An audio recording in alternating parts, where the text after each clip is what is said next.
자, 오늘은 월요일이기 때문에 지난주 미 증시 주요 자산들의 주간 수익률 및 지난주 주요 이슈 정리, 그리고 이번 주에 꼭 체크해야 할 주요 이슈 위주로 정리해 드리겠습니다. 제가 지난주에 코로나에 걸렸는데요. 아직 목 상태가 완전히 정상이 아닙니다. 그래서 양해를 부탁드리겠습니다. 먼저 지난 한 주 동안 원달러 환율은 소폭 하락했습니다. 미 국채 금리는 2개월 만에 최저를 기록하면서 10년물 금리가 4.44%로 지난주에 마이너스 4.43% 하락했고 30년물 금리는 4.6%로 지난주에만 마이너스 3.2% 하락했습니다. 미 증시는 지난주에도 상승 마감했어요. 3주 연속 상승 랠리 중입니다. S&P 500이 2.27%, 나스닥이 2.53% 주간 상승률로 마감했습니다. 지난주 섹터와 원자재 동향도 살펴보겠습니다. 지난주는 국채금리 하락의 영향으로 부동산 섹터와 유틸리티 섹터의 수익률이 각각 5.48%, 4.51%로 가장 좋았습니다. 전통적인 배당주들이 몰려있는 섹터들이죠. 국채 수익률이 하락하니 그동안 주가가 많이 하락한 배당주들의 투자 매력도가 더 올라간 상황입니다. 유가는 지난주 금요일에 사우디의 추가 감산 소식에 상승하기도 했지만 지난 한 주 동안으로 보면 소폭 하락 마감했습니다. 산업별 주도주들의 지난주 성적은 어땠는지도 한번 보겠습니다. 생필품과 방산주가 시장보다 부진했고 다른 산업의 주도주들은 대부분 좋은 수익률을 보여주었습니다. 특히 리오프닝과 금융 쪽이 좋았는데요. 우리 MGB 4차 산업혁명 적정주가 대상 종목인 블록의 성적이 특히 좋네요. 자, 어제 제가 라이브 방송에서도 말씀드렸지만 제가 만든 적정주가 템플릿 기준으로 적정주가 밑으로 내려온 종목들, 특히 적정주가 밑으로 많이 하락한 내려온 종목에 가중 투자를 하는 방식의 수익률이 11월 10일부터 17일까지의 수익률이 10.2%로 시장의 수익률보다 4배 정도 좋았습니다.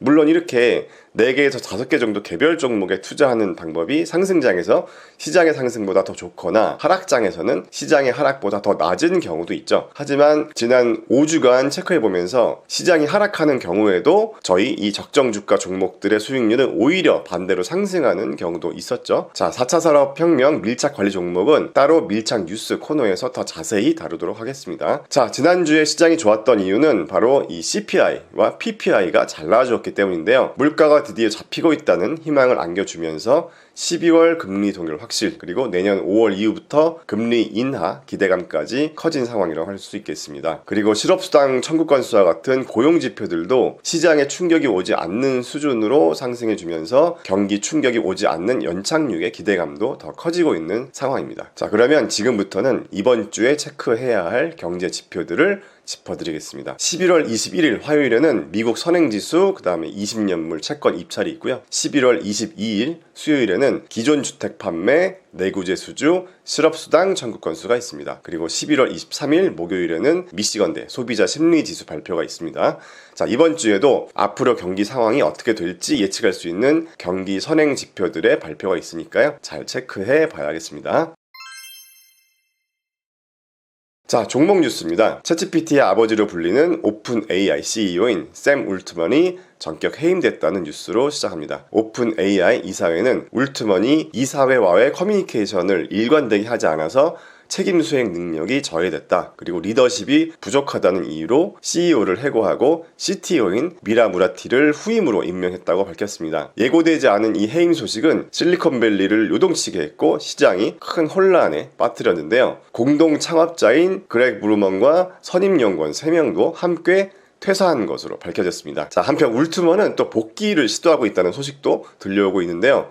오픈 AI 투자자들이 울트먼을 다시 데려오기 위해서 노력 중이고 울트먼도 투자자들에게 새로운 이사회를 원한다고 한 것으로 전해지고 있습니다. 현재로서는 울트먼이 해고된 정확한 이유는 밝혀지지 않았습니다. 하지만 관계자들의 말에 따르면 오픈 AI의 개발 속도에 대한 상업적 강화냐 아니면 안전성이냐 등등의 내부적인 긴장감이 팽팽했다고 하는데요. 또 다른 해고 사유로 울트먼이 새로운 스타트업을 추진했다는 사실 때문인 것으로 보여집니다. 울트먼이 엔비디아와 경쟁할 AI용 반도체 스타트업을 위해서 중동의 국부 펀드에 수백억 달러 조달을 모색했다고 전해지고 있습니다. 추측을 정리하자면 지난 몇 달간 AI에 대한 이 철학적인 문제들 그리고 신생회사 프로젝트의 진행이 울트먼의 해고 사유로 풀이될 수 있겠습니다.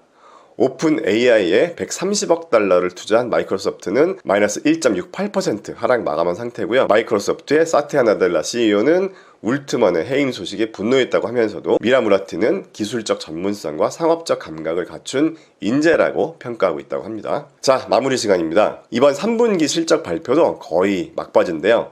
현재까지의 S&P 500 기업들의 실적 발표 결과를 정리해 보겠습니다. 먼저 실적 발표 현황은 S&P 500 기업들 중에서 94% 기업이 실적 발표를 완료했고요. 어닝 서프라이즈 비율은 82%고 EPS 성장률은 4개 분기 만에 처음으로 플러스 성장할 것으로 예상합니다. 그리고 매출 서프라이즈 비율은 48.9%이고요. 2019년 3분기 47.8% 이후에 가장 낮은 수준을 기록했습니다. 하지만 매출 성장률은 전년 대비는 2%로 시장이 예상한 1.1%를 상회할 것으로 보고 있습니다. 자, 결론적으로 S&P 500 기업들의 3분기 실적 결과는 예상보다는 좋았다라고 정리할 수 있겠습니다. 지금 현재의 상황은 기업들의 실적 발표 결과 및 4분기부터 내년 가이던스 그리고 경기 지표들과 함께 분석해 보면서 내년의 경기 침체 수준이 연착륙일지 경착륙일지에 대해서 우리가 관심을 가져봐야겠습니다. 2024년 시장 분석 보고서들은 대체로 연착륙을 예상하고 있습니다. 마지막으로 이번 주에 체크할 주요 이슈들 주간 캘린더로 정리해드립니다. 자, 이번 주는 이 정도만 잘 체크해보시면 크게 놓치는 이슈는 없을 거라고 생각합니다. 자, 날씨가 점점 추워지고 있는데요. 우리 회원 여러분들도 감기, 특히 코로나 조심하시기 바랍니다. 오늘은 여기서 마무리하겠습니다. 감사합니다.